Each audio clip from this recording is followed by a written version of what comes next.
나의 solution. Every time you let the door, I'm gonna take it down. I was 18 years old when I got married.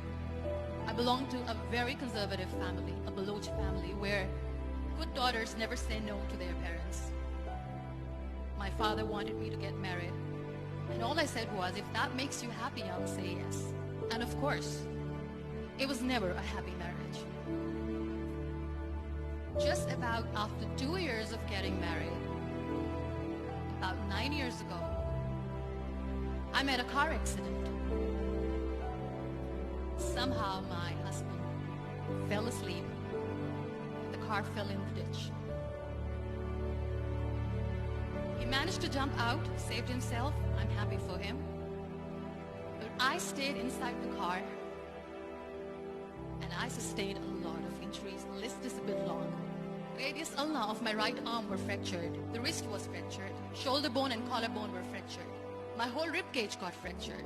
But that injury that changed me and my life completely was the spine injury. Many people came to rescue. They gave me CPR. They dragged me out of the car. And while they were dragging me out, I got the complete transection of my spinal cord. Those 2.5 months in the hospital were dreadful. I was at the verge of despair. One day, doctor came to me and he said, well, I heard that you wanted to be an artist, but you ended up being a housewife. I have a bad news for you. You won't be able to paint again. Next day, doctor came to me and said, your spine injury is so bad. You won't be able to walk again. I took a deep breath and said, it's all right. Next day, doctor came to me and said, because of your spine injury and the fixation that you have in your back, you won't be able to give birth to a child again. That day, I was devastated. I started to question my existence. Why am I even alive? So what kept me going was, one day I asked my brothers, I know I have a deformed hand, but I'm tired of looking at these white walls in the hospital and wearing these white scrubs. Bring me some colors, bring me some small canvas. I want to paint. So the very first painting I made was on my deathbed, where I painted for the very first time. What an amazing therapy it was. Without uttering a single word, I could paint my heart out. I could share my story. People used to come and say, what lovely painting. So much color. Nobody could see the grief in it. Only I could. And that day I decided that I'm going to live life for myself. I am not going to be that perfect person for someone. I am just going to take this moment and I will make it perfect for myself. And I'm going to fight my fears. So I wrote down one by one all those fears. And I decided that I'm going to overcome these fears one at a time. You know what was my biggest fear? Divorce. But the day I decided that this is nothing but my fear, I liberated myself by setting him free. And I made myself emotionally so strong that the day I got the news that he's getting married, I sent him a text. And I'm so happy for you and I wish you all the best. And he knows that I pray for him today. Number 2 was, I won't be able to be a mother again. And that was quite devastating for me. But then I realized there are so many children in the world, all they want is acceptance. So there is no point of crying, just go and adopt one. And that's what I did.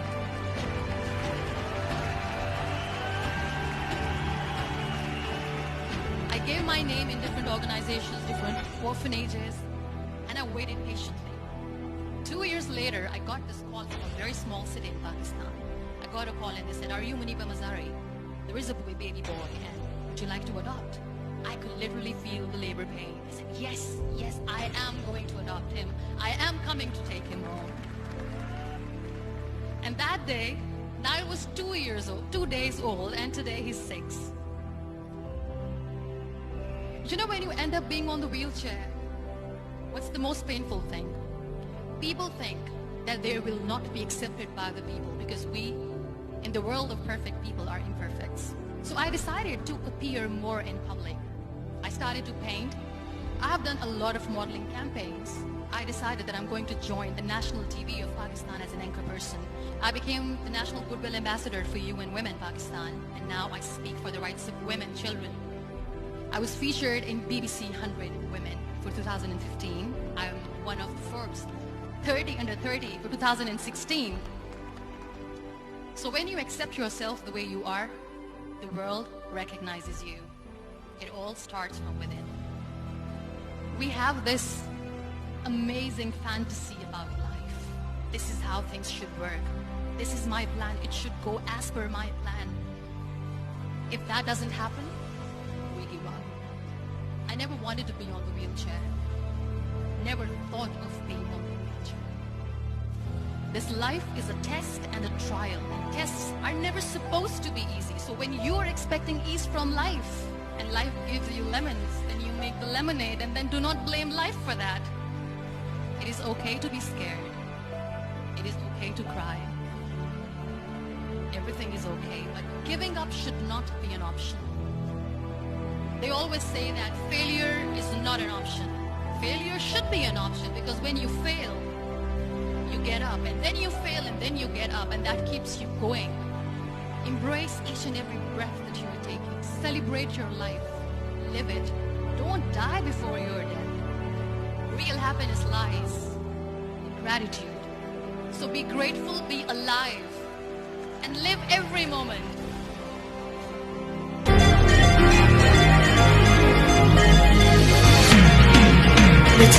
Give it to me like